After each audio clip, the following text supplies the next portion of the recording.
Stop falling and improve your stability.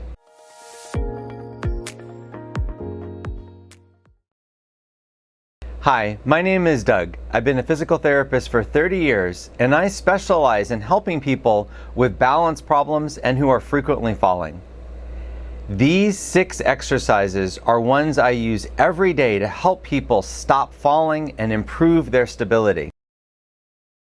To do heel-to-toe standing, you just need something sturdy in front of you. You can use your kitchen sink, a countertop, or the back of a chair. You want to stand up, and then you want to put your feet in the heel-to-toe position. That means one foot in front of the other with your heel touching your toe.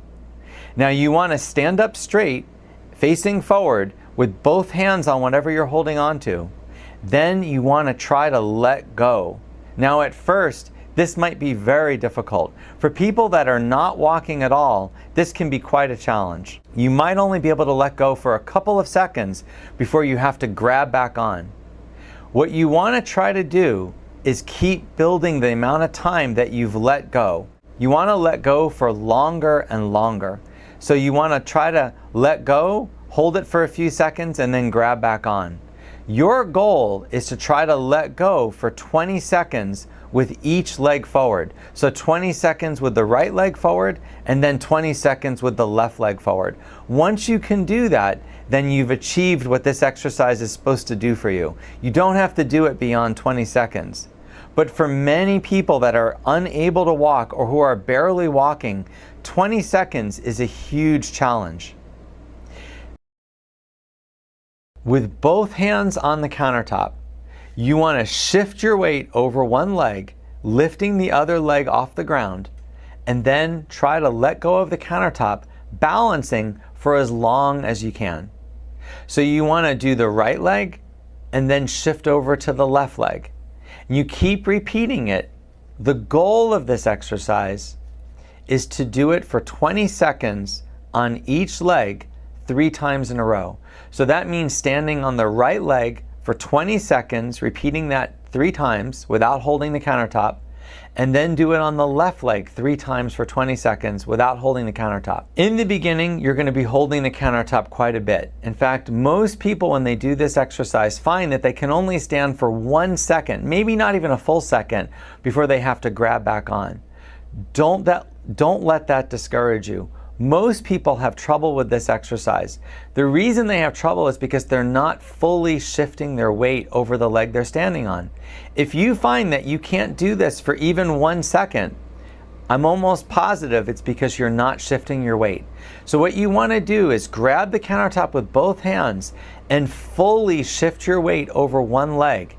You should feel balanced when you do this. When you fully shift, you're going to get to a place where you feel that it's a little bit easier to stand there. That's when you want to let go of the countertop and try to maintain that position. With both hands on a countertop, you want to simply step to the side. It's almost as if you're lifting your legs off the ground, as if you're stepping over something, but you're not stepping over anything, you're just moving your legs to the side. You want to keep repeating this with you holding the countertop. The goal of this exercise is to do this 3 times to the right and 3 times to the left without holding on. But in the beginning, you're going to be holding onto the countertop a lot. The first few times you do it, you might just be sliding your hands along the countertop. But over time, as your balance gets better and you get more confident, you want to start to let go of the countertop, working towards the goal of not holding on at all.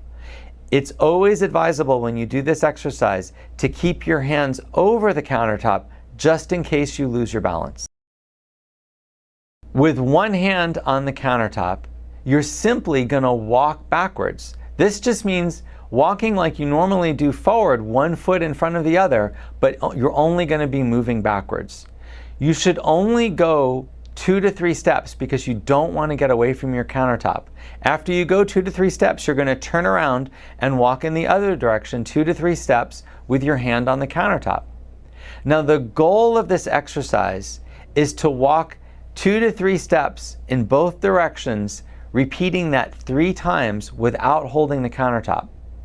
But in the beginning, you're going to find that you're going to have to grab the countertop every so often. In fact, the first few times you do this, you may be holding the countertop the entire time. Over time, your balance will get better and you can let go of the countertop more and more. You want to work towards the goal of being able to let go of the countertop the entire time that you're walking backwards. To do pillow squats, you need a sturdy and safe chair. If it has armrests, that makes it even easier, but it doesn't have to. You also need 1 or 2 pillows. If you find that you're very weak and standing up from a chair is extremely difficult for you without holding onto the chair, I suggest starting with 2 pillows. The way you want to do the exercise is without holding on, try to stand up and sit back down on the pillows.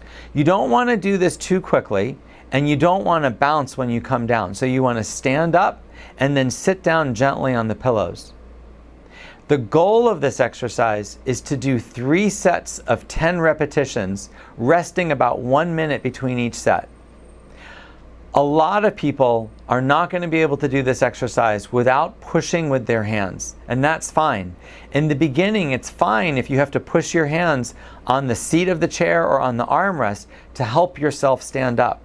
What's important is that over time, you use your hands less and less. Over time, the goal is to do this without holding on at all. You can even cross your hands over your chest to keep you from using your hands on the armrests. What's really important is trying to do this for 3 sets of 10 repetitions.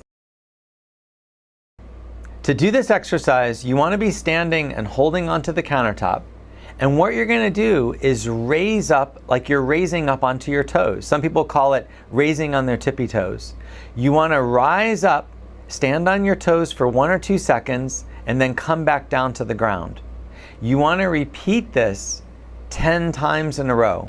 So the goal of this exercise is to be able to do it 3 sets of 10 reps. That means doing it 10 times, then pausing for about a minute, then doing it 10 more times, then pausing for a minute and doing it 10 times. 3 sets of 10. But it's perfectly fine when you begin this exercise just to do a few repetitions. A lot of people are going to try this and find that they can only go up and down maybe 1 or 2 times. That's fine. Do 3 sets of 1 or 2 times. What you want to try to do is build up. Each time you do the exercise, try to do 1 more repetition or 2 more repetitions. The goal is 3 sets of 10, but it may take you a few weeks to reach that goal. The best way to do these exercises is not to do all of them. Start with the first one, and if you can do it well, then you can move on to the next exercise. I ordered these exercises and how difficult they are. The first exercise is the least difficult, and the last exercise is the most difficult. It's really important that you don't move on until you can do one exercise well. So once you can do the first exercise, it's great to move on to the next exercise.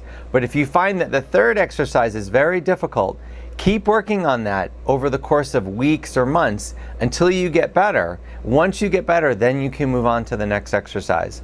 I've used these with hundreds of patients, and I know they can really help people who are really having a lot of trouble with their balance regain their balance and regain their ability to walk. But you have to take it slow. Most people, it takes at least 3 to 4 weeks, if not a couple months of doing these every single day before you really see an improvement. I hope this video was helpful. If you want to see more videos like this, please subscribe to my channel.